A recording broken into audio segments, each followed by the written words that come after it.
Puji nama Tuhan, Shalom, selamat sore jemaat Tuhan. Sekali lagi Shalom. Mari kita mau datang kepada Tuhan sore hari ini, persembahkan yang terbaik dari hidupmu. Kita mau memuji Tuhan Yesus, Dia Allah yang baik bagi setiap kita, amin. Mari kita mau berdoa bersama-sama. Kami bersyukur buat anugerah-Mu Tuhan. Kau Bapa, Allah yang penuh belas kasihan bagi setiap kami. Biar sore hari ini kami mau datang menghampiri tahta kudus-Mu. Kami mau memuliakan nama-Mu Yesus.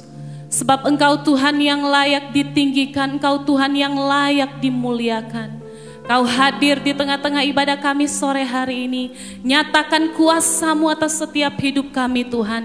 Kau yang sanggup memulihkan kami, menyembuhkan setiap sakit kami. Dan kemenangan besar terjadi dalam hidup kami sore hari ini. Terima kasih Tuhan Yesus, terima kasih. Kami mau persembahkan pujian kami yang terbaik hanya bagi Engkau. Di dalam nama Tuhan Yesus kami berdoa dan bersyukur.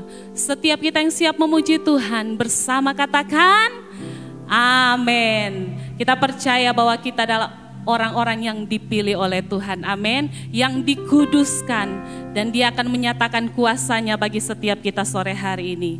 Haleluya.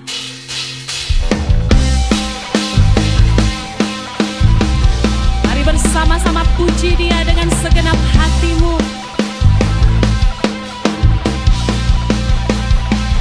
Kita dipilih dari segala bangsa, ya kita dipilih jadi umat-Nya. Kita dipilih dan dikuduskan-Nya, membawa kemuliaan hanya bagi Dia. Terimalah kemuliaan dan hormat kami, terimalah sembah kami, pujian kami.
baru dari Tuhan. Amin. Kita percaya Dia Allah penyedia yang terbaik bagi setiap kita. Mari kita mau lebih lagi puji Dia. Kami bersyukur Tuhan, Kau hadir dan menyatakan kuasa-Mu di tempat ini. Terima kasih Tuhan. Mari kita bertepuk tangan bersama-sama.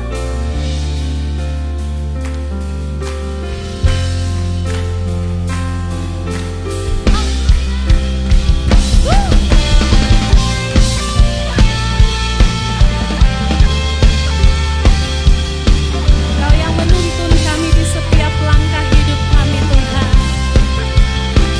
Di tiap langkahku tersedia petunjuk-Mu, di tiap jalan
betapa dahsyat Engkau dalam hidup kami.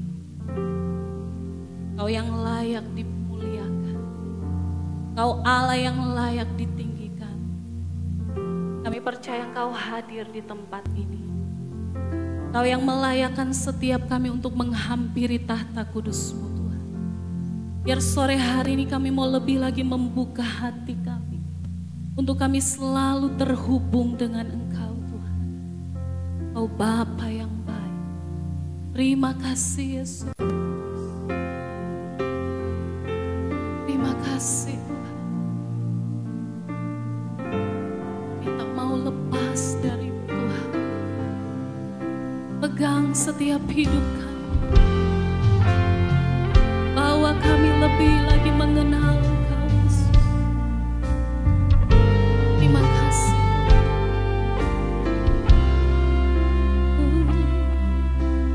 Kasih-Mu layakkan seluruh hidupku. Mampukan ku melakukan yang Kau inginkan. Tak bisa ku terlepas, Kau menggenggam tanganku. Ingin lebih mengenal pribadi-Mu. Kasih-Mu layakkan seluruh hidupku. Mampukan ku melakukan yang Kau inginkan. Tak bisa ku terlepas, Kau menggenggam tanganku. Ingin lebih mengenal pribadi-Mu. Ku terhubung denganmu, selalu melekat di hatimu. Firman-Mu itulah dasar hidupku, yang berdaulat atasku.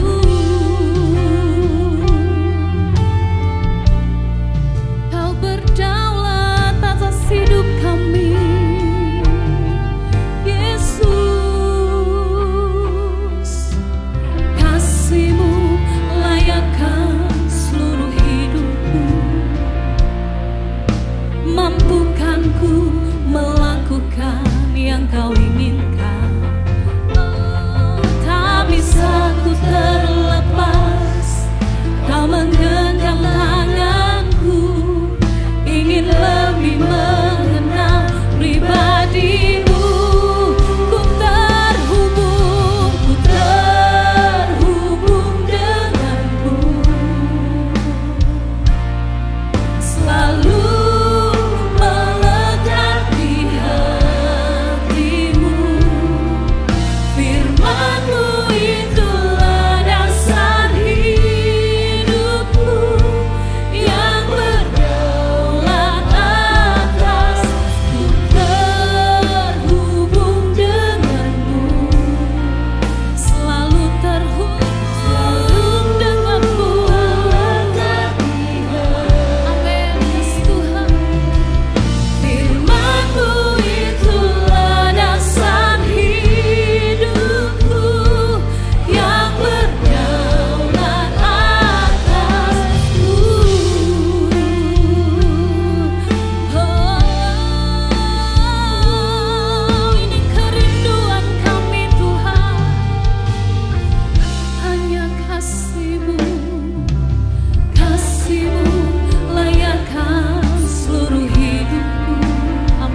Mari bawa hatimu di hadapan Tuhan sore hari.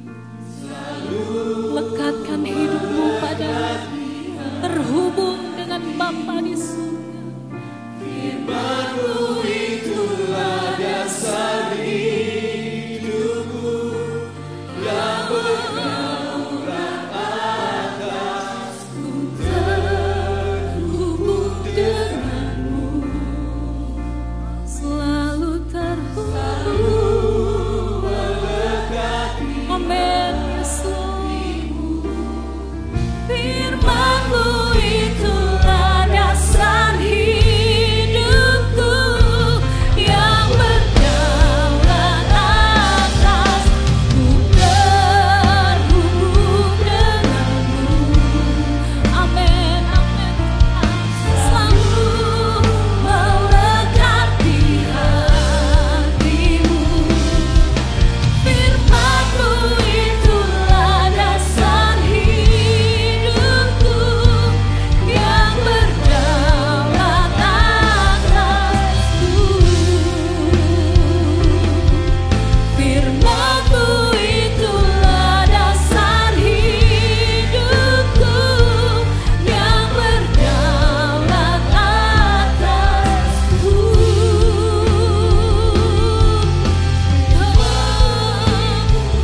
Dasar hidupku yang berdaulat atasku.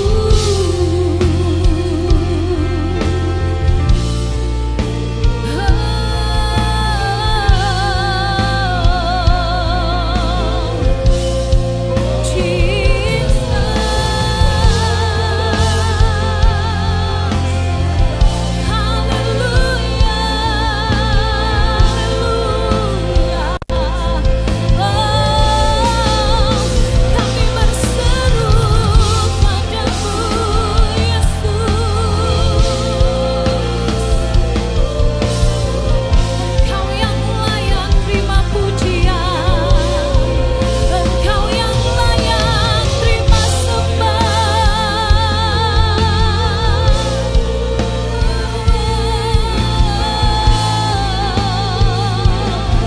Haleluya.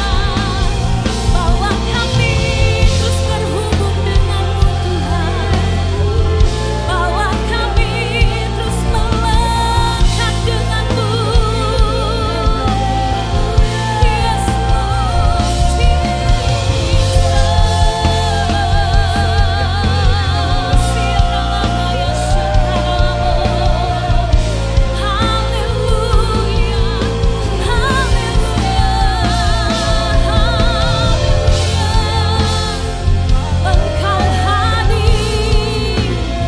Engkau hadir, jamah setiap kami dalammu.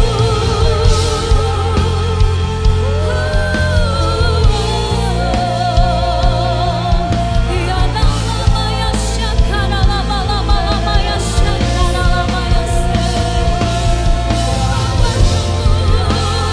jadi di tempat ini. Ya lama ya syakara lama ya syakara lama ya lama ya syakara lama. Haleluya, terima kasih Tuhan. Kami percaya Engkau Allah Roh Kudus hadir di tempat ini. Kau yang mengenal setiap pribadi lepas pribadi kami, Tuhan. Kau yang melihat setiap isi hati kami sore hari ini. Kami perlu Engkau, Tuhan. Biar firman-Mu yang menjadi pelita bagi kaki kami dan menjadi terang bagi jalan-jalan kami.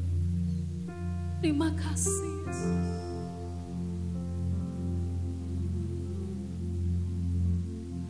Firman-Mu, Tuhan, tiada berubah.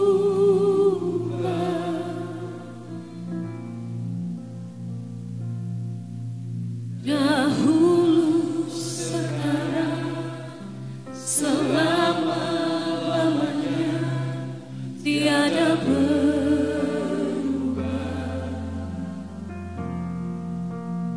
Firman-Mu Tuhan, penolong hidupku. Ku siapkan hatiku Tuhan, untuk dengar firman-Mu. Mari kita berdiri bersama-sama dan katakan, firman-Mu Tuhan, kami perlu firman-Mu. Dulu, sekarang, bahkan sampai selamanya. Janji-Mu tak pernah berubah atas kami, Tuhan. Sekarang, selama-lamanya, tiada berubah. Oh, firman-Mu Tuhan, penolong hidup kami, penolong hidupku. Ku siap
Terima kasih Tuhan.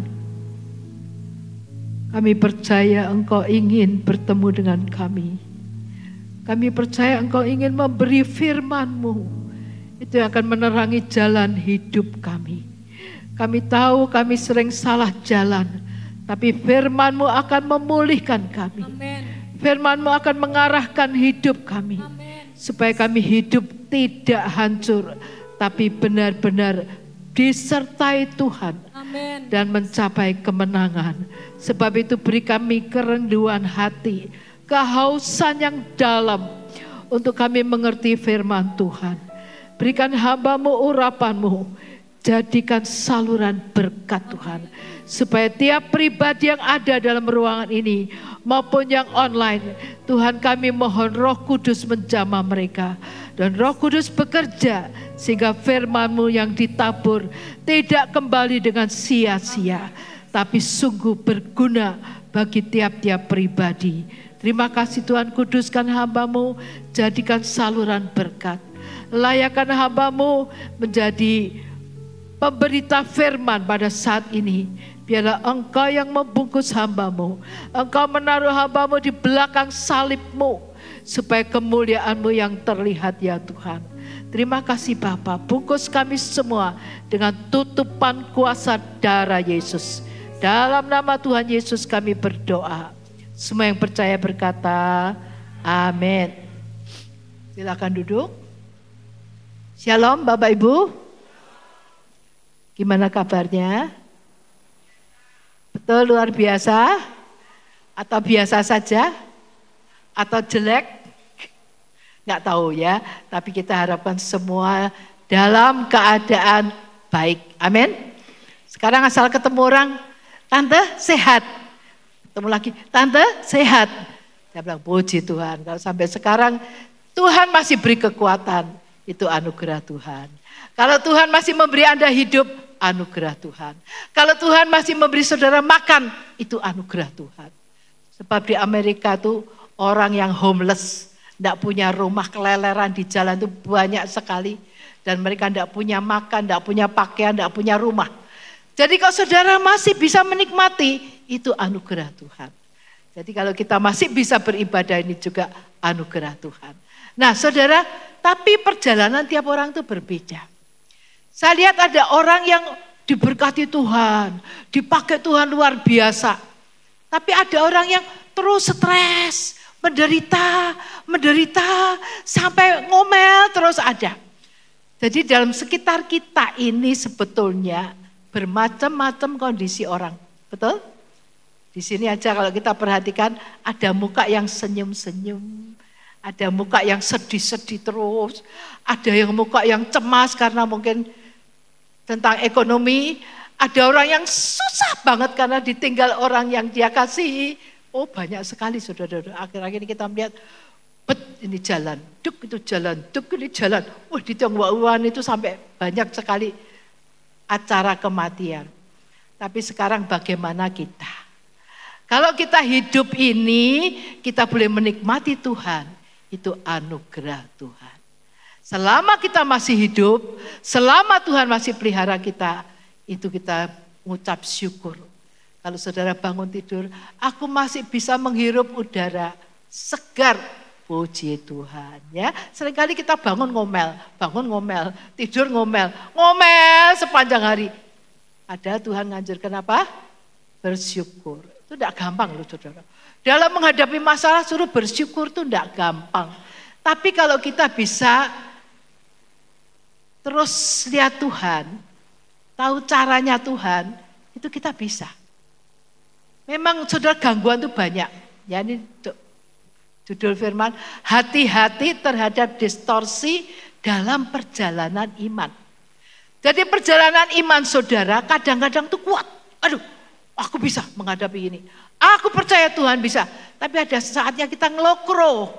Aduh Tuhan kok kayak gini ya. Aduh Tuhan apa bisa ya. Aduh Tuhan aku sakit. Jadi saya kalau dengar keluhan orang-orang itu macam-macam. Ada yang di rumah sakit bisa tenang, pasrah dengan kondisinya. Tapi ada yang rasanya nggak terima, saudara-saudara, murus, hatinya tuh mau berontak aja. Nah makanya hati-hati dalam segala keadaan kita tuh bisa terganggu. Iman kita bisa terganggu. Pelayanan kita bisa terganggu. Kasih kita bisa terganggu. Nah saudara-saudara, dalam akhir ini gereja kita memberi tema transformasi. Tapi kalau kita perhatikan hidup dari tiap-tiap orang, itu ada 2 jalur. Satu jalur makin baik, satu jalur makin jelek. Betul tidak saudara? Satu jalur itu seperti jentik nyamuk itu loh. Gambar ada jentik nyamuk itu kecil. Satu kadang-kadang kalau lagi jemur terus digigit nyamuk hitam kecil gitu. Saya tepuk gitu supaya mati. Tapi lepas rasanya tuh, aduh ini nyamuk tuh suka bikin penyakit kok tak tepuk kok lepas gelo rasanya ya. Tapi kalau saya tepuk gitu mati puas rasanya. Aduh ya wes ini mandek sampai sini. Nah saudara-saudara kadang gangguan itu bisa sekejap hilang. Tapi kadang gangguan itu bisa terus menerus. Jadi kita tidak ngerti kapan gangguan itu datang. Dan kapan itu bisa mempengaruhi kita. Entah mempengaruhi menjadi baik, entah menjadi jelek. Jadi kalau menjadi baik seperti ulat. Ya sudah berkali-kali kita dikhotbahi digambarkan seperti ulat yang berubah jadi kupu-kupu. Itu satu perubahan karena kita dipengaruhi oleh yang positif, yang baik, oleh Tuhan sendiri. Jadi kita diubah. Dari yang ulat, orang iso apa-apa, jadi bisa terbang. Saya kalau lagi jemur lihat ada kupu-kupu satu tuh, nah saya eman-eman kalau mau dibunuh. Karena apa? Lihat sayapnya aja kita seneng. Wah kupu ini kok bagus ya, cantik. Apalagi kalau yang warna-warnanya indah sekali. Aduh saya tuh ingat Tuhan kok bisa ya menjadikan seperti ini. Apalagi kalau kita melihat burung-burung, macam-macam burung berkicau. Nanti ganti burung ini, burung itu. Saya tuh hanya kagum. Tuhan kok bisa ya menciptakan burung seperti ini. Coba saudara kok perhatikan, apa ada yang bidani? No. Apa ada yang memberi vitamin supaya bulunya bagus? No. Apa ada yang memberikan makanan suplemen sampai burung itu menjadi sehat? No. Tapi kok bisa? Saya di situ tuh kadang-kadang saya menikmati, aduh Tuhan itu luar biasa ya. Keajaiban Tuhan itu besar. Sebenarnya Tuhan itu ingin membuat kita semua menjadi makin indah. Amin. Tuhan tidak ingin saudara makin jelek. Memang ya usia itu memang makin ramah grogoti. Tahu wanita apalagi wanita yang sudah usia lanjut, mulai giginya kurang, mulai matanya terganggu, mulai kulitnya keriput, mulai jalannya pakai tongkat. Kadang-kadang jalannya susah, saya bilang, Bu pakai tongkat itu sangat memberkati lu, menolong. Aku malu, lu enggak usah malu. Saya bilang, kita memang sudah tua butuh tongkat, ya pakailah tongkat. Saya bilang gitu. Tapi kadang orang enggak mau dirubah. Ya memang ya masing-masing punya keinginan sendiri-sendiri. Tapi yang penting hati kita. Hati kita Tuhan itu mau mengubah. Jangan hati kita tuh seperti jentik nyamuk yang selalu bikin susah orang, selalu bikin penyakit, kemana-mana seringkali pergi bawa penyakit dan membuat orang kalau ditempeli sedikit aja sudah gigi kayak jarum itu masuk ya toh, sudah langsung menyerang. Ada anggota kita yang memang dulu dia bagian mengatasi nyamuk di kebun dan sebagainya, dia mengadakan lampu. Saya tanya, Pak, piye to nyamuk itu kok sudah terbang kok kembali lagi, sudah terbang kembali. Oh itu tante gini loh, kalau dia bau darah, nyamuk itu dengan sendiri datang. Wah ini ada makananku, jadi dia datang. Nah saudara-saudara kuasa gelap itu juga begitu. Dia itu begitu lihat, oh ini ada hati manusia, aku mau datang, aku mau ganggu. Supaya hidup kita itu dirubah-rubah menjadi yang tidak baik.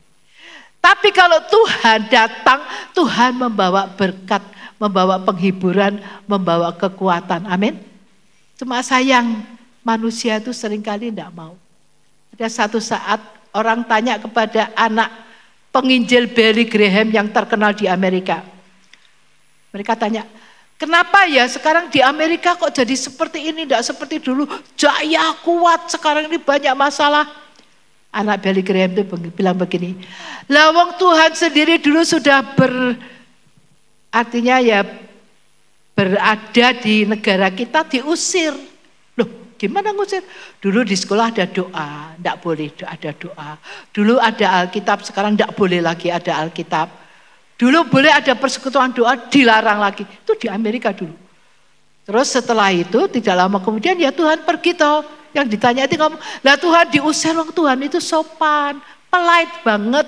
Sopannya diusir ya dia pergi. Lah diusir dari rumahmu, diusir dari sekolahan, diusir dari negara Amerika, ya Tuhan pergi.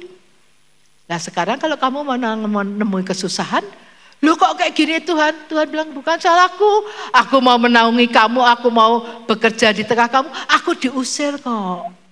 Ya aku pergi. Nah saudara jangan-jangan hati kita juga begitu. Tuhan itu mau bekerja dalam kita. Tuhan itu mau mengubah hidup kita. Mau makin lama makin menjadi baik. Makin lama menjadi baik. Tapi kita seringkali tidak mau ditangani oleh Tuhan. Kita maunya mau dewe. Kita ngusir Tuhan dari hati kita. Kita ngusir Tuhan dari hidup kita. Lah akhirnya kita jalan dewek. Tuhan ngomong bukan salahku. Ada satu ilustrasi lagi saudara. Dia bilang waktu satu saat Tuhan itu bertamu di sebuah rumah anak Tuhan. Tuhan dikasih kamar. Yang punya rumah, Tuhan ini kamar buat Tuhan. Wes ya di sini wes enggak usah keluar-keluar. Di sini aja Tuhan. Satu saat rumah itu kedatangan perampok.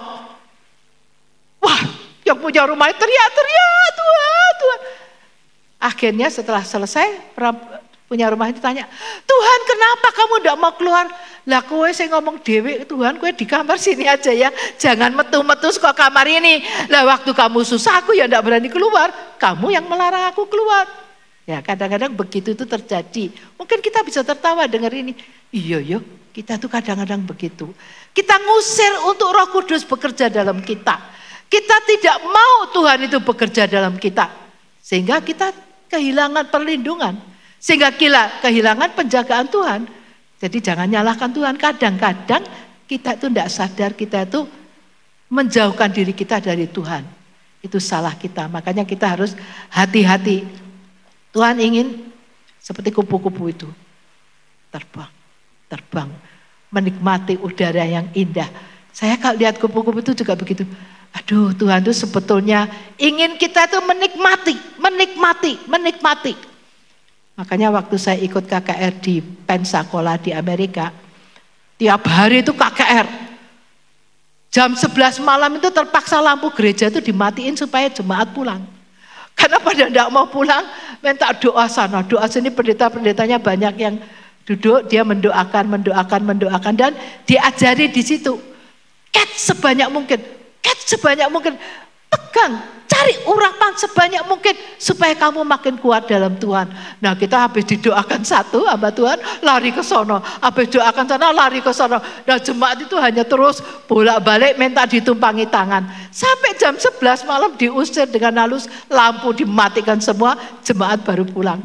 Kalau datang itu siang sudah mereka bawa tenda, antri. Nek orang di Amerika itu udah seperti sekarang, antri masih lowong di sana tidak jejeran yang dari belakang nonjol langsung ke depan. Kalau di Amerika enggak loh. Antri.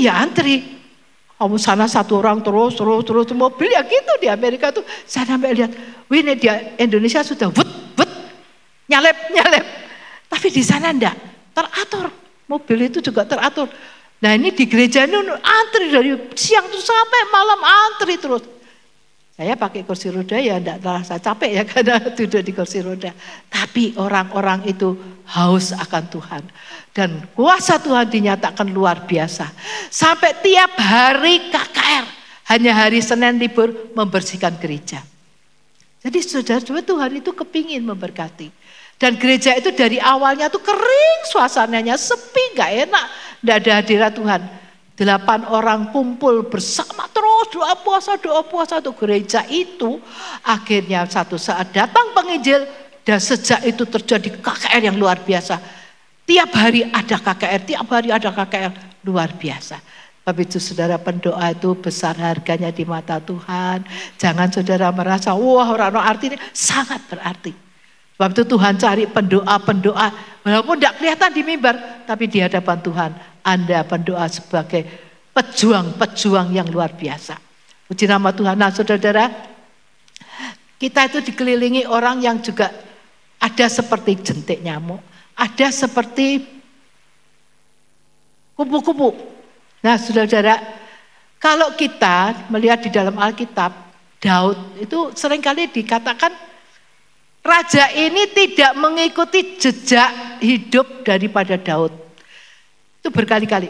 Ada yang dikatakan raja ini hatinya jahat, tidak mengikuti jejak Daud nenek moyangnya. Jadi Daud buat patokan. Kowe nek ngikuti Daud itu berkenan di hadapan Tuhan. Apakah Daud tidak pernah salah? Oh, akeh salah. Ya toh? Ada perzinahan dengan Batseba, pembunuhan dengan Uria. Wah, saudara, kalau kita lihat, nah kalau gitu kok disayang Tuhan, ya. Apalagi kalau kita membaca dalam Mazmur 78 ayat 7, tolong dibacakan. Mazmur 78 ayat 70. Kandang-kandang kambing domba. Ya, dipilihnya Daud. Loh, Daud itu juga ada kesalahannya, tapi dipilih Tuhan sebagai contoh, sebagai patokan. Kowe nek nuruti Daud, apik. Tapi nek kamu tidak nuruti Daud itu hidupmu jelek. Loh, apiknya di mana? Nah, mari saudara, kita tahu bahwa Daud itu memang dia ada salahnya, tapi hatinya itu cepat mau bertobat. Hatinya itu enggak, apa ya orang Jawa tuh dokong, orang Tionghoa dengan ngomongan harian itu dokong gitu, artinya tuh hatinya itu bandel gitu. Daud enggak. Begitu Tuhan tegur, dia nangisnya benar-benar, tobatnya benar-benar. Dia nguling-nguling puasa karena pertobatannya, ya dia jalani itu saudara. Dan dia jaga akhirnya hidupnya sampai masa tuanya.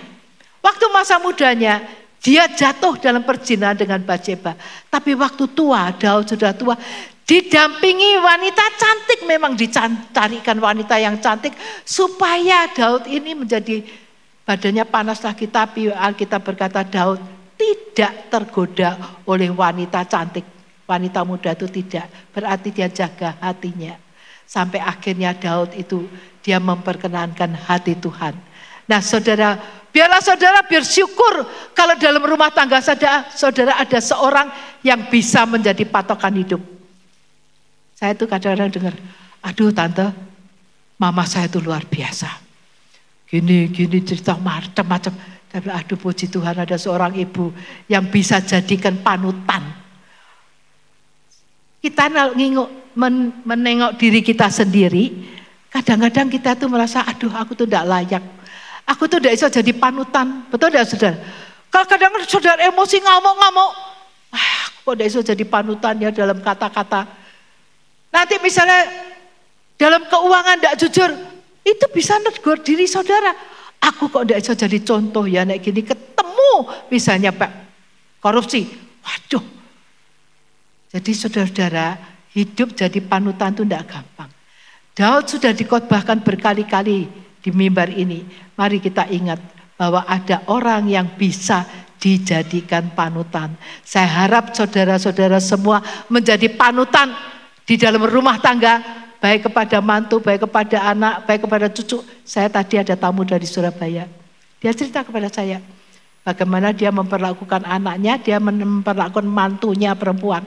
Jaga betul-betul hubungan dengan mantu itu supaya jangan sampai menyakitkan hati. Lah nek mbek anakmu piye? Oh, kalau mbek anakku ya aku tegur keras gitu. Jadi saudara, dia ngerti kedudukannya itu sebagai dia bilang, berita di luar itu banyak menantu perempuan dengan mertua perempuan itu seringkali bermasalah. Jadi aku jaga supaya keluargaku itu tidak distorsi oleh karena ngamuk. Jadi bentrok malah tidak karuan. Saudara dia cerita banyak. Saya oh ya bagus. jadi panutan dalam keluarga. Luar biasa. Nah saudara-saudara, kita bersyukur diberi orang seperti Daud menjadi panutan. Sebab itu dalam Alkitab banyak sekali dikatakan karena mengikut jejak hidup Daud. Nah kalau Daud sudah banyak dikhotbahkan, biar kita ingat apa yang Daud kerjakan. Apa yang positif dari Daud, ayo catch. Saya ngomong sama beberapa anggota kita yang mamahnya pintar masak. Saya bilang, sus, eman kalau mamamu meninggal, kamu tidak dapat warisan itu. Belajar loh. Mamanya dari Cungkuo, pintar masak. Kamu belajar, mumpung mamamu masih kuat, catat.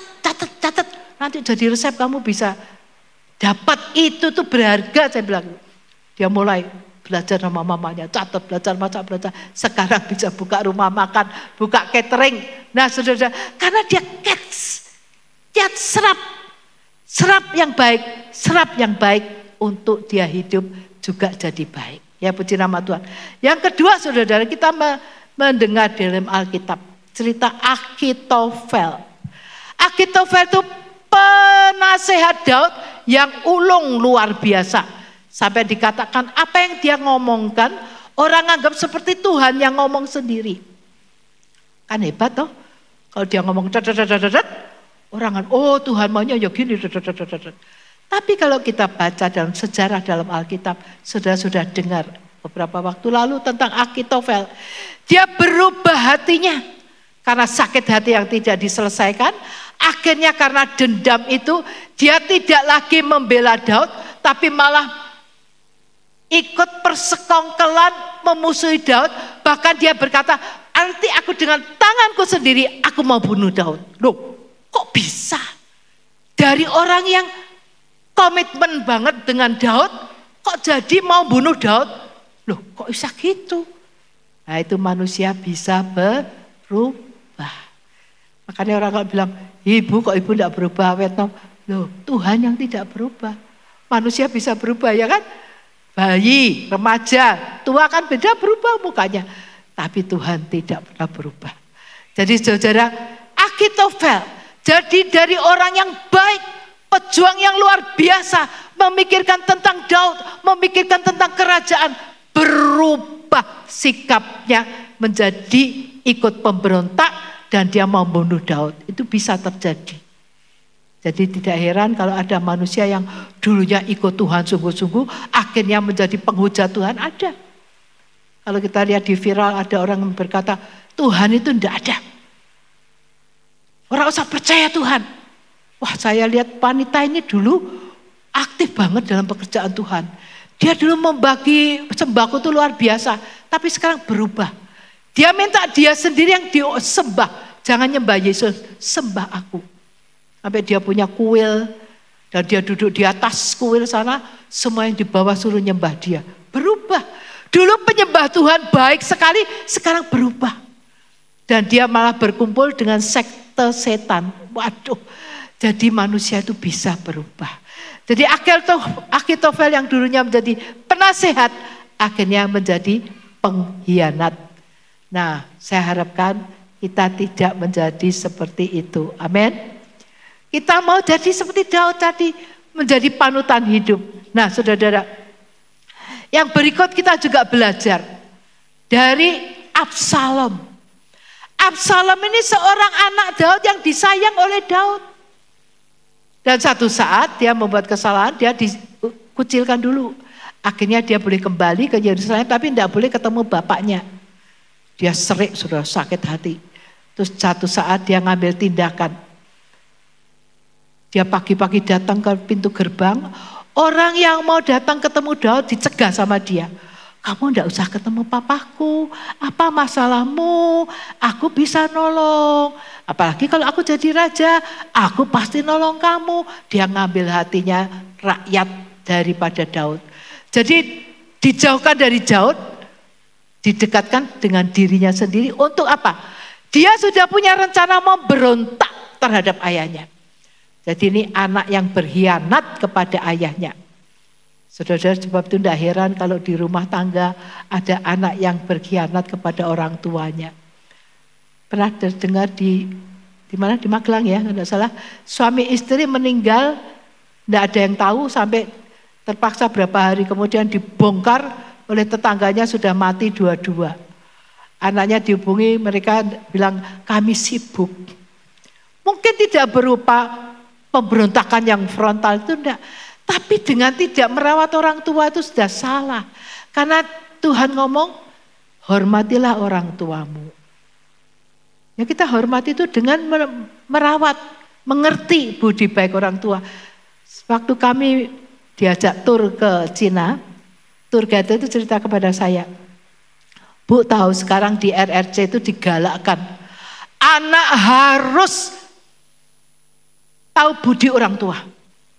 Lalu ditayangkan sudah di sekolahan, hall yang besar sekali itu, banyak bangku, banyak. Itu ibu-ibu semua duduk. Begitu lonceng dibunyikan, teng, anak-anak di sekolah semua lari murid itu, cari ibunya mana.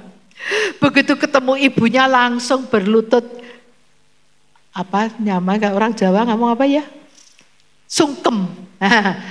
Mereka sungkem kepada orang tuanya, mereka minta ampun tentang kesalahannya, mereka janji mau menghormati orang tua, mereka janji mau merawat orang tua. Dan orang tua yang sudah dibuang oleh anaknya, mungkin oleh anaknya, oleh mantunya, suruh ngambil lagi. Jadi ditayangkan ibu-ibu sudah tua harus dipanggul, dipikul dari rumah yang jelek itu harus dikembalikan ke rumah anaknya. Anaknya diberi tugas oleh pemerintah, kamu harus merawat orang tuamu.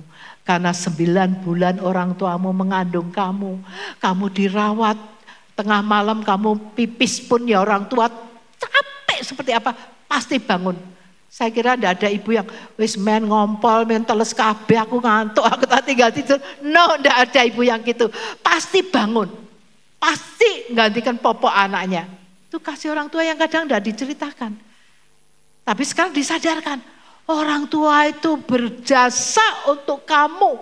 Kamu sampai besar, kamu disekolahkan, kamu dikuliahkan.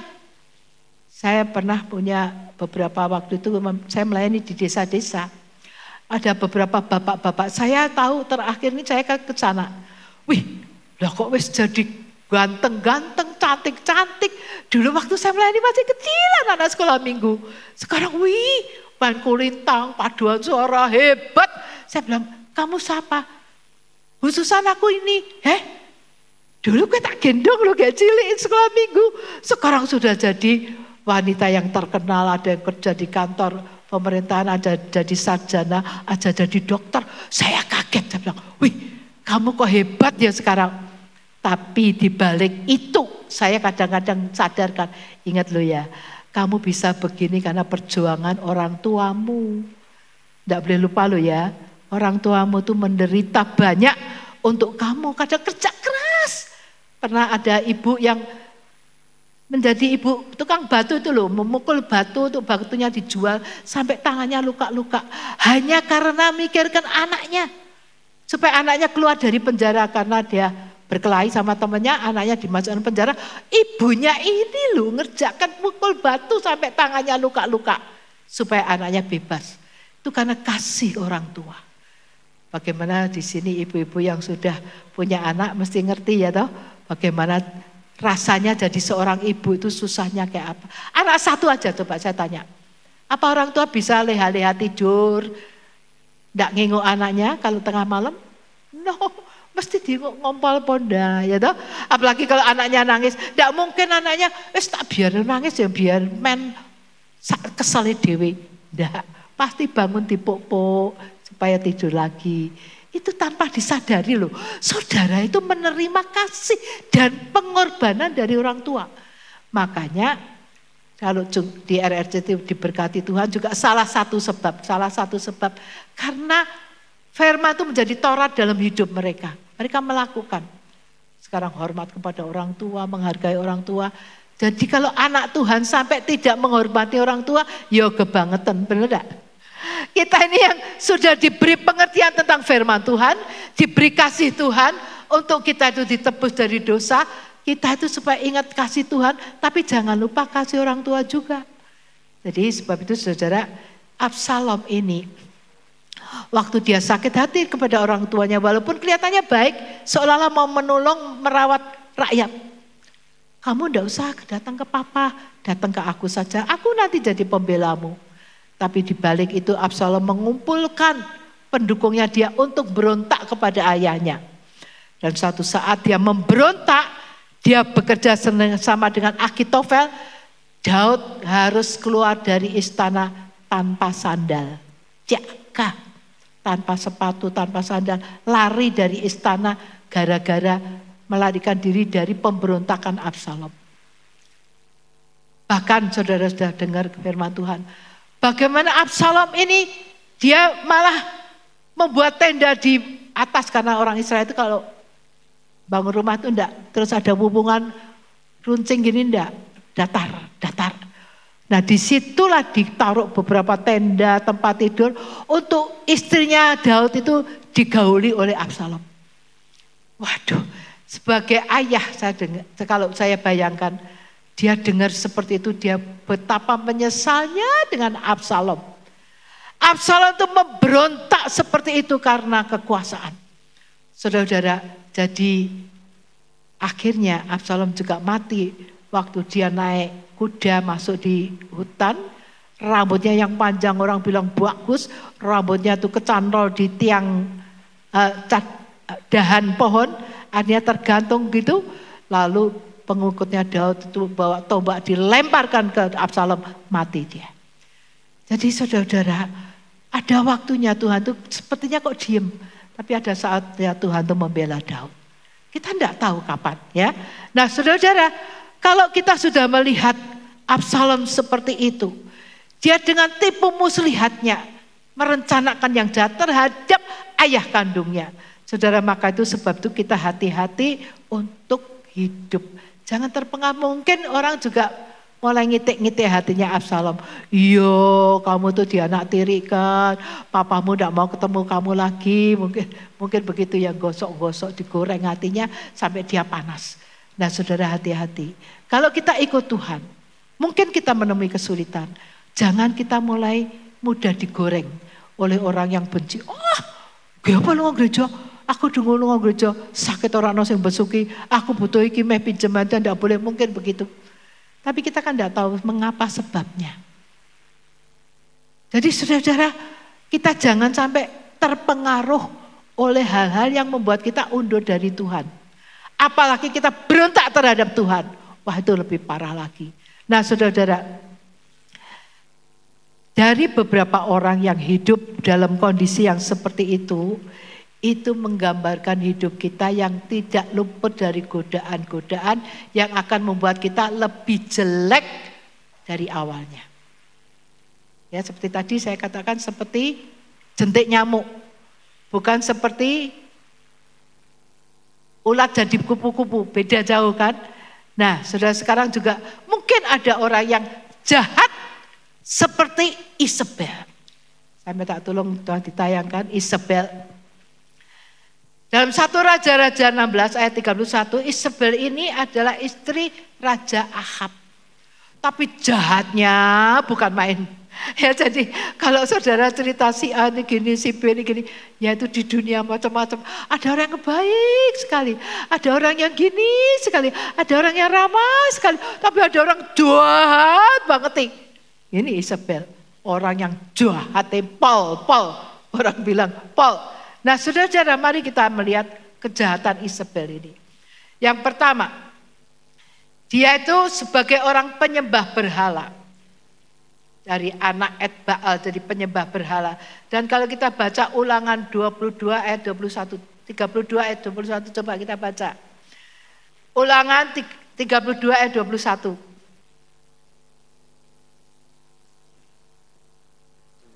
Coba dibacakan. Sebab bukanlah seperti gunung batu kita, gunung batu orang-orang itu. Musuh kita boleh menjadi hakim. Ulangan 32 ayat 21. Itu seharusnya Tuhan melarang kita itu menyembah berhala. Dan mereka membangkitkan cemburuku dengan yang bukan Allah. Mereka menimbulkan sakit hatiku dengan berhala mereka. Sebab itu aku akan membangkitkan cemburu mereka dengan yang bukan umat, dan akan menyakiti hati mereka dengan bangsa yang bebal. Ya, penyembahan berhala itu menyakitkan hati Tuhan. Dan Tuhan sudah ngomong, jangan ada berhala di hadapanku. Jadi berhala itu sebetulnya yang menyaingi Tuhan. Apa yang dikasih kita lebih dari kasih kita kepada Tuhan itu menjadi berhala. Entah itu hobi kita, entah itu anak kita, entah itu suami kita, entah itu istri kita, entah itu kerjaan kita. Tuhan minta Tuhan itu yang diutamakan. Ya, jadi tidak ada berhala. Makanya kalau ada berhala itu menyakitkan hati Tuhan. Nah, Isabel ini dia penyembah berhala, dia mengharuskan bangsa Israel harus menyembah berhala. Nah, saudara-saudara, berhala itu bermacam-macam. Bisa berupa patung yang disembah, atau hobi yang mungkin kita tidak nyembah patung, tapi hobi kita itu luar biasa. Sampai kita mempengaruhi orang-orang sekarang ini ya, banyak orang mempengaruhi, yuk pergi wisata ke sana kemana, yuk kita mengadakan tur kemana, tidak ada salahnya. Tapi kalau kita sudah mempengaruhi orang, sampai orang itu hilang ibadahnya, hatinya hanya bersukacita dengan duniawi, lupa Tuhan, itu sayang. Itu menyakitkan hati Tuhan. Sebab itu hati-hati, boleh saudara menikmati, tapi jangan lupa Tuhan. Ya. Lalu Isabel ini dia mempunyai ambisi yang jahat dan kejam. Dia itu sampai membunuh Nabot, orang biasa. Nabot itu mempunyai kebun di sebelah istana. Nah, suaminya Isabel ini Raja Ahab seneng kebun itu. Wes kayak kenal aku kebun kui. Nabot mengatakan, sorry ya dok, Raja, ini kan tanah warisan nenek moyang. Kami tidak boleh menjual belikan. Seperti di Bali kan banyak tuh tanah-tanah yang tidak boleh dijual karena itu tanah nenek moyang. Sorry Tuanku Raja, aku tidak bisa jual. Wes tak ganti tanah yang lebih baik. Maaf ya Raja, aku tidak bisa. Raja ini saking kepengennya tanah itu, pulang ke rumah tidak mau makan, mukanya sedih. Nah tanah ini jadi berhala ya toh. Dia kepingin banget padahal tanah yang lain itu banyak. Tapi dia tuh ngincer satu punya Nabot. Nah Isabel bilang, kenapa suamiku kue susah? Terus cerita. Terus dia bilang, wes aja wedi, aku yang nangani. Terus dia menfitnah Nabot, sampai Nabot ini difitnah, dihukum mati, dirajam dengan batu. Suruh duduk depan, dihakimi oleh tua-tua dari tempat itu. Semua orang suruh ngelempari dia dengan batu karena Nabot ini menghujat Tuhan dan tidak mau menuruti raja. Terus Nabot ini yang tidak salah, dilempari batu sampai mati. Saudara-saudara, kejamnya seperti itu. Saya melihat seorang istri yang berzina di satu daerah di negara lain. Waktu dia berzina, ketahuan, terus dia dihukum, dirajam. Dikerudungi putih gitu ya, dibuka, lihat mukanya tuh sedih gitu. Sebentar lagi batu juas kena, lagi juas kena, darah keluar, sampai dia tuh sudah terluka banyak, sampai dilempari, sampai mati. Wah kejamnya kayak apa. Nah Nabot ini yang tidak bersalah, oleh karena tingkah lakunya Isabel, sampai dia dibunuh seperti itu. Jadi kejamnya, jahatnya kayak opo. Saudara ke orang tua saudara digituin mungkin saudara dendam ya. Oh kok jahatnya kayak gitu. Nah itu Isabel itu jahat banget. Dan dia mempunyai roh pemikat ya. Dia itu begitu lihat Yehu, panglimanya dia menang perang, pulang ke istana. Dia dengar Yehu mau datang, dia langsung bercolek. Bercelak mata, make up yang luar biasa untuk menarik hati Yehu. Mungkin Yehu itu kan sudah berkeluarga, menurut pengkiraan saya. Dia mau memikat Yehu supaya Yehu tertarik dengan dia. Tapi untung Yehu itu berdiri atas kebenaran. Dia berkata, siapa yang di pihak aku? Orang-orang di loteng itu ditanyai, lemparkan Isabel keluar. Dan akhirnya ada orang yang mengangkat Isabel dari loteng, dilemparkan dan dia mati. Dikatakan darahnya itu dijilat oleh anjing-anjing dan diinjek-injek oleh kuda mayatnya. Itu Tuhan sudah ngomong, nanti Isabel matinya akan seperti itu. Dan benar matinya seperti itu. Ini menandakan Isabel itu tidak takut akan Tuhan. Walaupun sudah dia dengar hukuman yang akan Tuhan jatuhkan atas dia. Mati mayatmu nanti darah akan tersirat ciprat-ciprat di tembok. Dan anjing akan jilati tubuhmu. Dia sudah ngerti, sudah diberitahu. Tapi hatinya tetap jahat. Tidak mau bertobat. Dan akhirnya menjadi kenyataan. Yehu ngomong, siapa yang di pihakku? Lemparkan Isabel. Betul dilemparkan. Dan dia mati di situ. Nah saudara-saudara, ini hati yang saya katakan ingin memikat orang. Sekarang ini ya namanya dunia, sekarang kita harus hati-hati. Ada anggota kita dulu sebagai businessman, dia di Jakarta jalan di mall sama temennya. Terus ada anak SMA pakai seragam SMA loh, mendekati.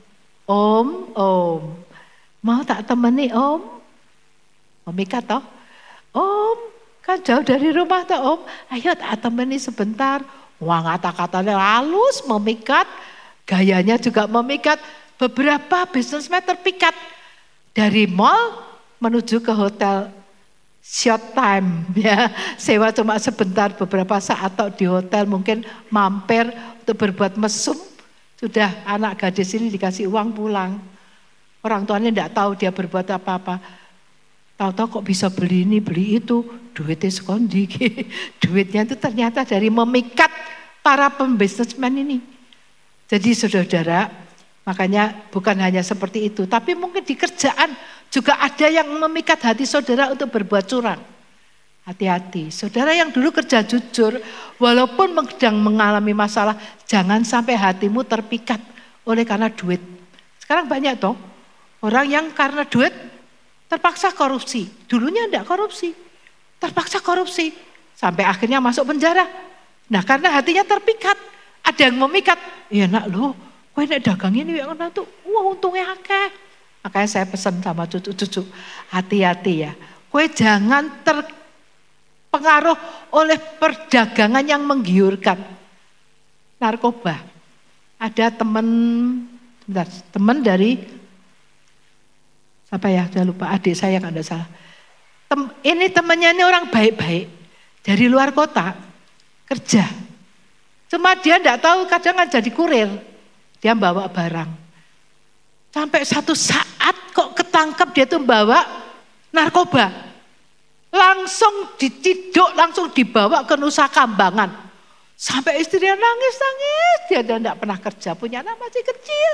Dia nangis-nangis, gimana bu, aku harus makan bagaimana dong. Sampai istrinya itu menderita seperti itu. Gara-gara suaminya terpikat oleh iming-iming dapat duit. Nah saudara, hati-hati kita hidup di dunia yang seperti ini. Ya kapan itu saya dengar cerita dari suami saya, ada pendeta yang terkenal dari Taiwan apa mau pulang Hong Kong, waktu di airport dititipi oleh seorang konglomerat bungkusan kecil, tak titip ya, orang itu aktif di gereja. Ternyata sampai di airport pendeta ini ditangkap polisi, mau dipenjara. Loh kenapa? Ini loh bungkusan ini isinya narkoba. Nah pendeta itu tidak ngerti kalau itu isinya narkoba, cuma dia dititipi ya oke, titipi ke Hong Kong, kasihkan orang yang sudah dijanji sama orang itu. Jadi itu hati-hati saudara, kita hidup di dunia yang penuh kejahatan. Jadi kita itu bermaksud baik, tapi kalau tidak hati-hati bisa diselewengkan. Hati-hati. Jadi kita hidup di dunia yang sangat kotor ini, kita perlu jaga hati kita. Kita perlu hidup kita itu jangan sampai menyakitkan hati Tuhan. Ya, jadi di sini Isabel ini dia benar-benar tidak takut akan Tuhan. Kalau kita lihat sepak terjangnya tuh jahat, sampai akhirnya mati itu dalam hukuman Tuhan. Nah mari kita hati-hati hidup kita jangan sampai dibayangi oleh hukum Tuhan. Kowe gini, kowe gini. Mata Tuhan itu berkeliling melihat orang-orang yang takut Tuhan, Tuhan tahu. Kalau orang simpen kejahatan aja di hati, tidak cerita sama orang, Tuhan tahu. Jadi hati-hati kita jaga hidup kita supaya kita jangan menjadi jentik yang menjadi akhirnya sepanjang hidupnya itu menelurkan kejahatan. Tapi ayo kita jadi seperti kupu-kupu. Transformasi supaya Tuhan ubah kita yang mungkin kita dulu jahat. Tapi Tuhan tidak akan terus memandang kita jahat kalau kita berubah. Seperti Daud. Memang dia jahat, memang dia salah. Tapi pertobatannya sungguh-sungguh dan Tuhan nilai Daud. Sampai akhirnya Tuhan pakai Daud menjadi tiang teladan dalam kerajaan demi kerajaan demi kerajaan. Daud dibuat patokan, buat standar. Mari hidup kita juga supaya menjadi standar yang baik. Itu lo tiru papamu kalau wah ngene, wah ini papai rajin kerja, papanya tuh tulus, papanya tuh sungguh-sungguh dengan Tuhan. Itu jadi patokan. Mungkin ya mamamu tuh hebat loh, gini. Saya dengar dari beberapa itu anak-anak tuh ngomongin, wah mamiku tuh loh, papi tuh kayak gitu, tapi mamiku tetap luar biasa. Nah itu mamanya jadi patokan, saya ikut bersyukur. Oh, jadi ibu ini aku enggak tahu ceritanya hidupnya gimana, tapi kesaksian anaknya ngomong, mamiku tuh begini. Wah saya sebagai ibu gembala ikut bersuka cita. Karena apa? Ada anak-anak Tuhan yang menjadi patokan hidup yang baik. Mari kita rindukan hidup kita menjadi patokan hidup yang baik dalam keluarga kita, dalam masyarakat, dalam gereja, supaya nama Tuhan dipermuliakan. Amin. Sebab itu saudara, marilah kita minta kepada Tuhan. Tuhan pegang tanganku Tuhan. Roh Kudus pimpin hidupku.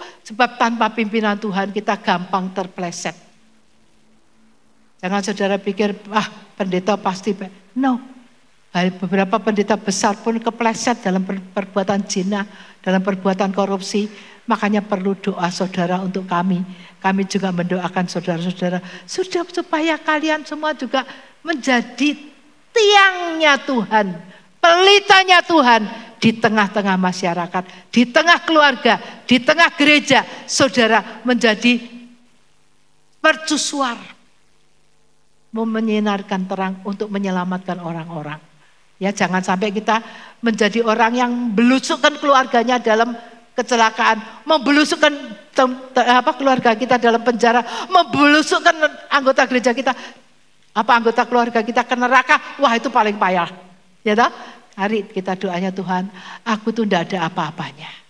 Aku tuh orang biasa. Kalau enggak Tuhan pimpin, aku enggak bisa. Kalau Tuhan tidak pimpin, aku bisa salah.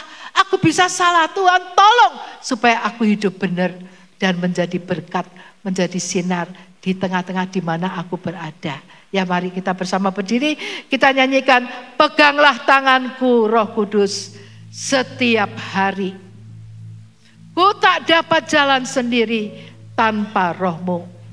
Bawalah diriku kepada segala kebenaran agar ku tidak tersesat mengikuti jalan-Mu. Biar itu kerinduan kita ya. Biar kita rindu. Tuhan pimpin aku. Tuhan jangan lepaskan tanganku. Pegang tanganku. Supaya hidupku hidup benar. Hidup menjadi contoh. Hidup menjadi patokan kebenaran dalam keluarga. Di dalam gereja. Di tempat kita bekerja. Nama Tuhan dipermuliakan. Ya yuk kita nyanyikan ini. Peganglah tanganku Roh Kudus setiap hari. Ku tak dapat jalan sendiri. Ku tak dapat jalan sendiri tanpa Roh-Mu. Tanpa Roh-Mu. Bawalah diriku kepada segala kebenaran. Bawalah diriku kepada segala kebenaran agar ku tidak tersesat. Tidak tersesat, mengikuti jalanmu, mengikuti jalanmu. Peganglah tanganku, Roh Kudus. Yes. Peganglah tanganku, Roh Kudus. Setiap hari,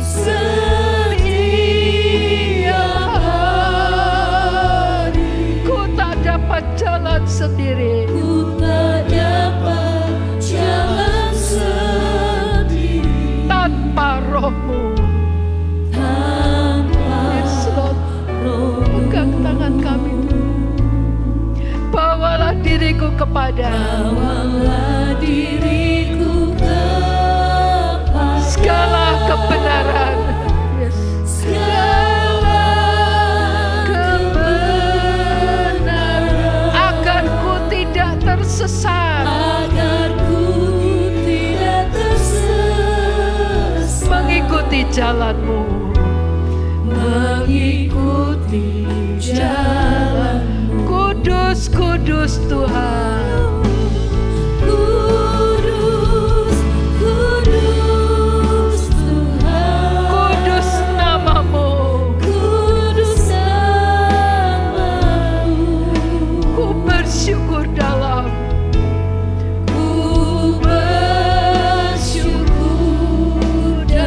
simfoni indah. Simfoni indah. Ajaib, ajaib Tuhan. Ajaib, ajaib Tuhan. Ajaib nama-Mu. Ajaib nama-Mu. Nama yang beri menang. Nama yang beri menang.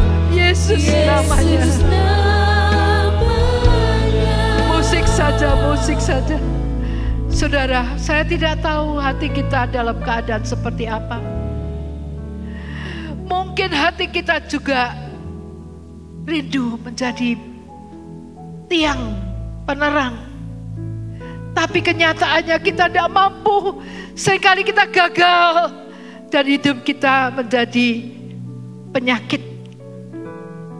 Sumber persoalan, kecemaran. Kita tidak bisa jadi seperti kupu-kupu. Kita jahat, kita suka memberontak. Mari kita bertobat. Saya tidak tahu keadaan saudara bagaimana. Tapi firman Tuhan berkata, Roh Tuhan berjalan-jalan mengelilingi dunia ini. Mencari hati yang sungguh-sungguh mencari Tuhan. Kalau saudara jahat sekalipun, saudara kotor sekalipun, Tuhan masih buka tangan. Tuhan masih mau memperbaiki hidup saudara. Hidup yang rusak sekalipun, tangan Tuhan berkuasa merubahnya. Tangan Tuhan berkuasa merubah hidup saudara. Yang jahat menjadi baik, yang gelap menjadi terang, yang buruk menjadi menghormati Tuhan. Kami percaya kalau saudara dengan segenap hati, Tuhan, aku tidak bisa Tuhan. Peganglah tanganku, Roh Kudus, pimpin aku supaya aku tidak salah jalan.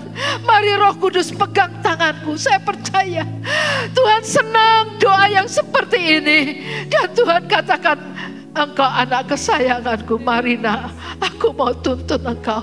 Aku mau bawa engkau dari kemenangan kepada kemenangan. Mari kita dengan kerendahan hati datang.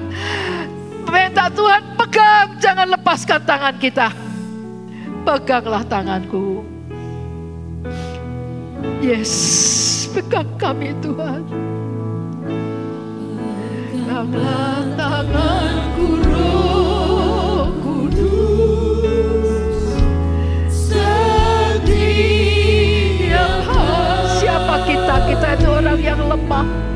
Kita minta tangan Roh Kudus pegang tangan kita. Kita perlu didampingi oleh Tuhan. Haleluya.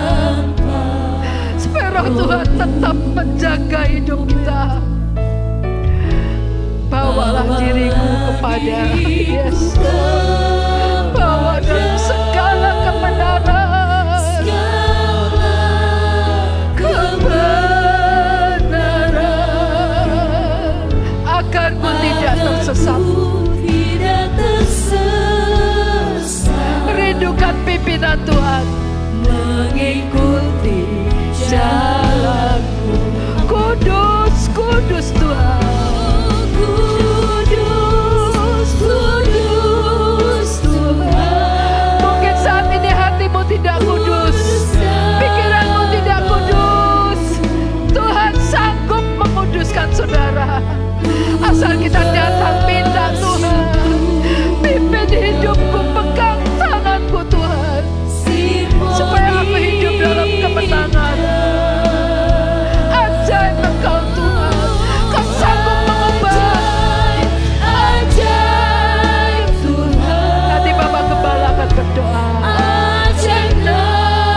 belajar firman-Mu, supaya dalam hidup ini kami berubah dengan baik.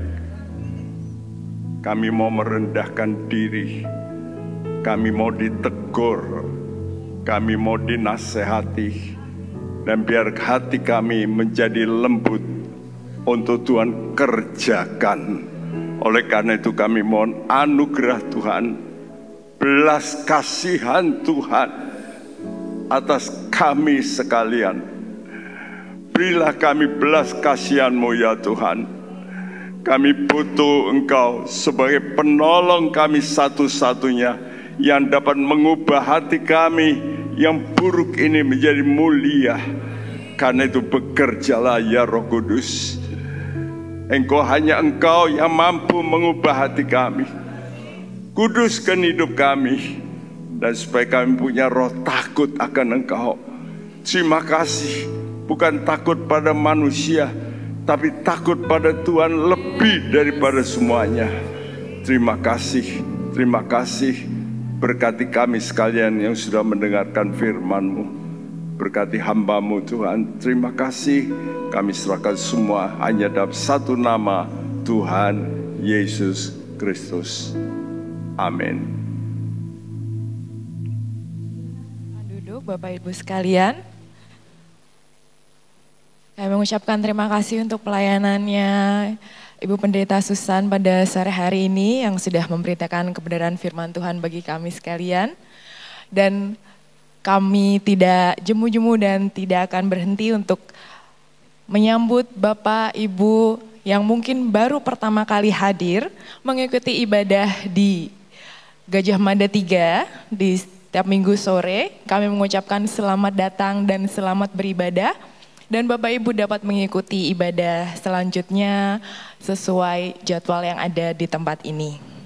Kami juga menginformasikan kepada jemaat bahwa buku renungan suara harian Alfa Omega sudah dapat didapatkan. Dan silahkan Bapak Ibu mengambil secukupnya di pintu-pintu keluar. Nanti dapat diambil melalui pintu di basement atau di pintu sebelah kanan.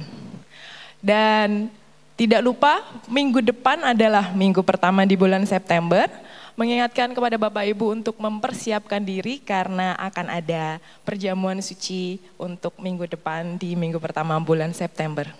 Selanjutnya informasi terkait gereja akan disampaikan melalui Alfa Omega News setelah ini. Dan doa berkat akan ditutup oleh Bapak Pendeta Susanto Cahaya. Terima kasih, Tuhan Yesus memberkati.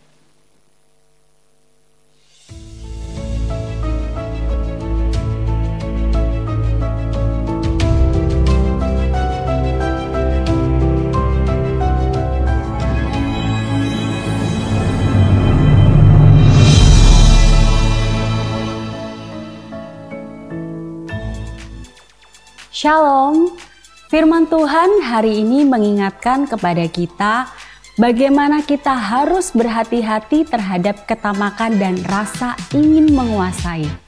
Teruslah belajar untuk merendahkan hati dan menekankan keinginan daging kita agar berkenan kepadanya. Pertemuan pelayan PW Umum dan Youth diadakan pada hari Rabu 28 Agustus jam 6:30 malam di lantai 6 GBT Kristus Alfa Omega Gajah Mada. Ibadah PA online hari Jumat jam 5:30 sore oleh Pendeta Timotius Subekti dengan tema Setelah Rapture di YouTube channel GBT KAO Semarang.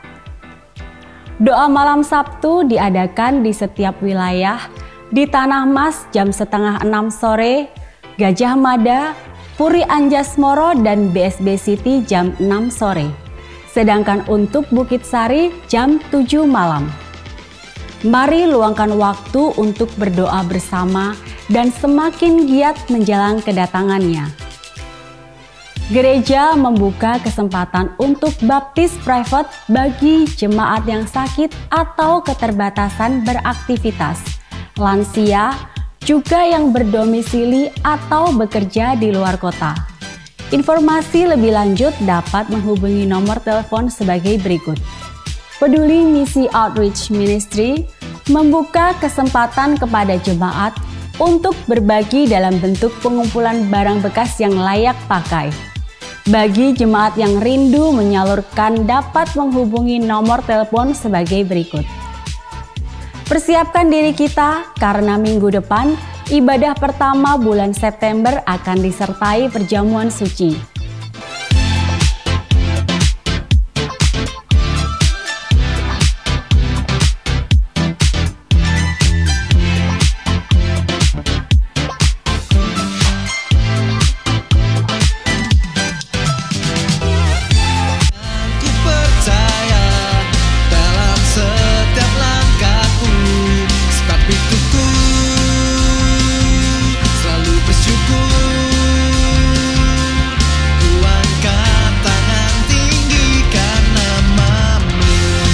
Segera dibuka audisi musik, vokal, paduan suara, angklung kulintang, dan soundman. Bagi jemaat yang rindu untuk melayani, bisa menghubungi nomor telepon di bawah ini. Hello everyone, my name is Cheryl from KGB Morning DCS Gajah Mada. I'm really happy to be a part of DCS Preschool. Class is very creative and excellent. We're always having fun. My favorite subject is writing a sermon since I enjoy English. My favorite experience here was performing a Christmas drama last year, which I really enjoyed. Soon I will be in first grade. However, I will cherish every memory of my time as a KGB student. I hope DCS Preschool will always be the best school and that many other children have as much fun as I do at DCS. That's all from me. God bless you.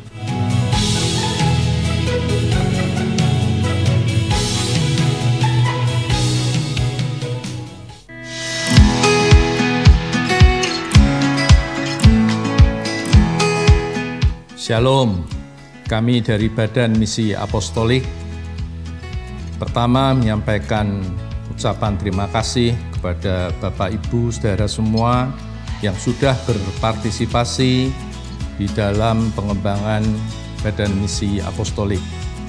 Saat ini kami ingin menyampaikan pembangunan sekolah dasar Alpha Omega khususnya yang di Nias Utara.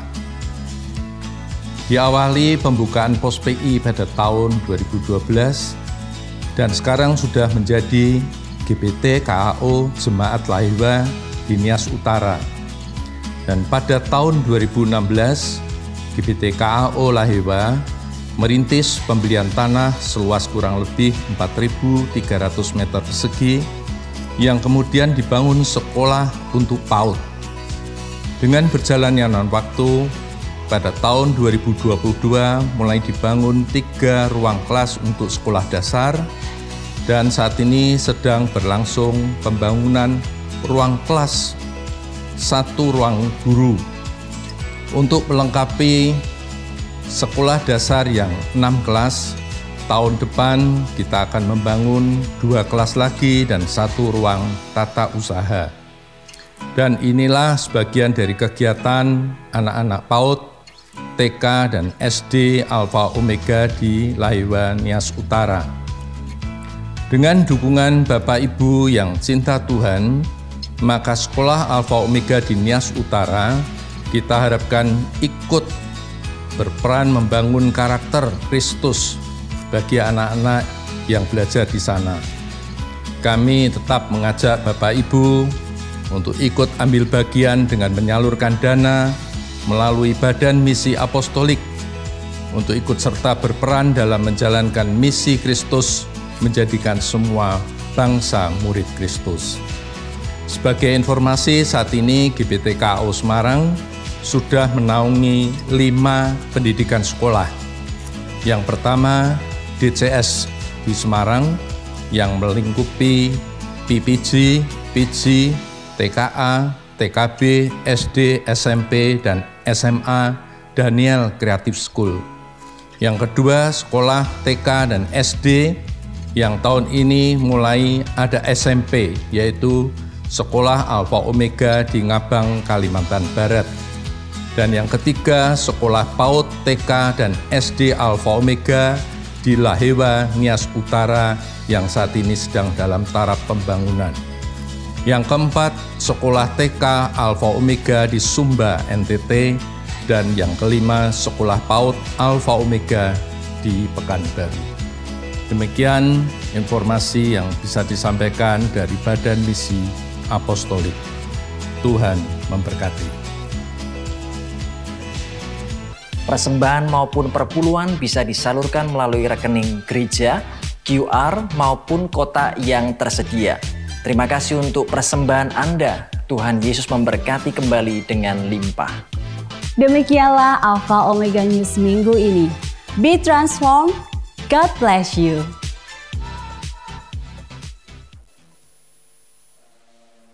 Kita sudah sampai di akhir bulan Agustus ya.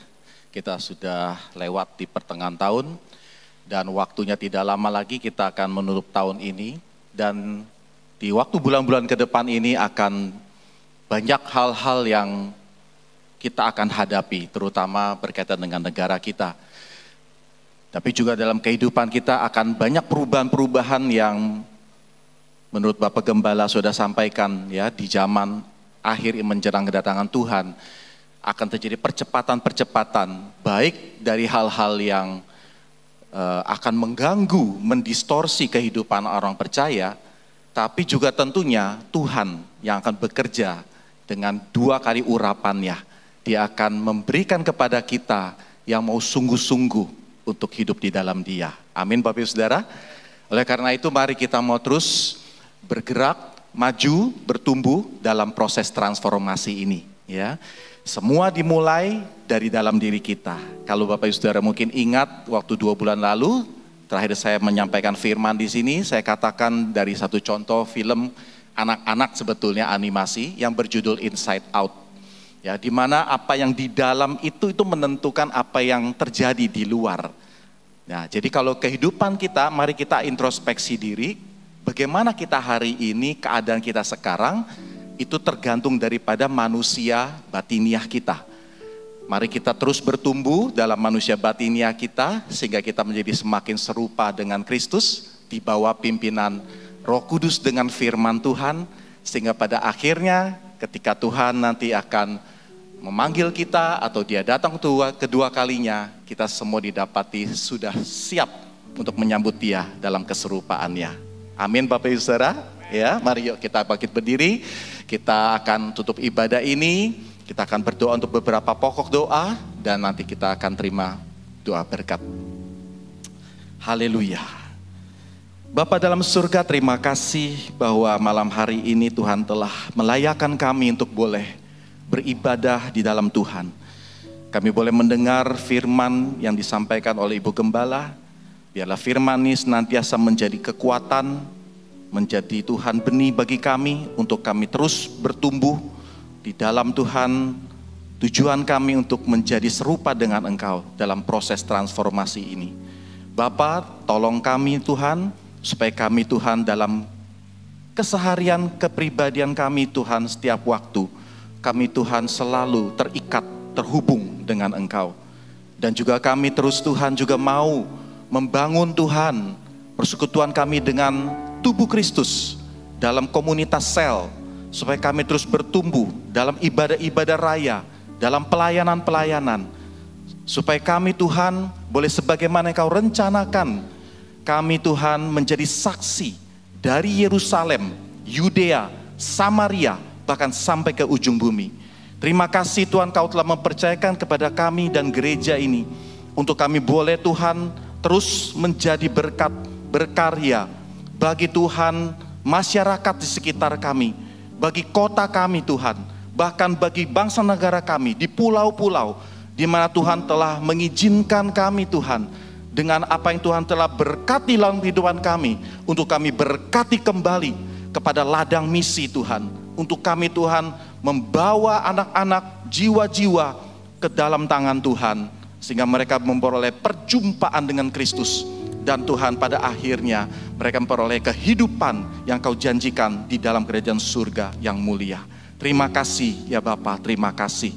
Dan kami berdoa oleh karena itu juga untuk bangsa negara kami, di dalam proses-proses pemerintahan yang sedang berjalan saat ini Tuhan, dalam kondisi politik, budaya, ekonomi, apapun yang sedang Tuhan dalam pergumulan bangsa kami, terutama menjelang pilkada yang akan datang. Tuhan kiranya bekerja, turut campur tangan. Tuhan lindungi negara kami ya Bapa, supaya negara kami senantiasa boleh hidup di dalam takut akan Tuhan.